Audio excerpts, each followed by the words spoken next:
ID. আমি নতুন channel খুলেছি, আপনাদের দোয়া ও সাপোর্ট চাই। এডুকেশনের কথা বললে আমি ইন্টারমিডিয়েট পাস করেছি, এখন বর্তমানে ডিগ্রি ফার্স্ট ইয়ারে ভর্তি হয়েছি।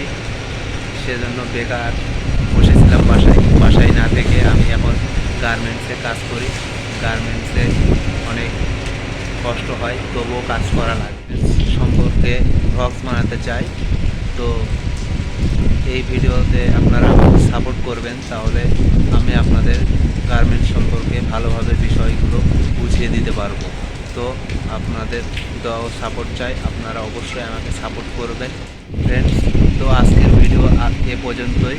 পরের ভিডিওতে দেখা হবে গার্মেন্টসে কী কী কাজ হয় সেগুলো আপনাদেরকে ভালোভাবে বুঝিয়ে দেবো। আর যারা বেকার আছে তাদের বলছি, ভাই বাসায় বেকার বসে না থেকে আপনারা গার্মেন্টসে কাজ করতে পারেন, তাহলে আপনাদের পরিবারও ভালোভাবে চলবে এবং আপনারাও পকেট খরচ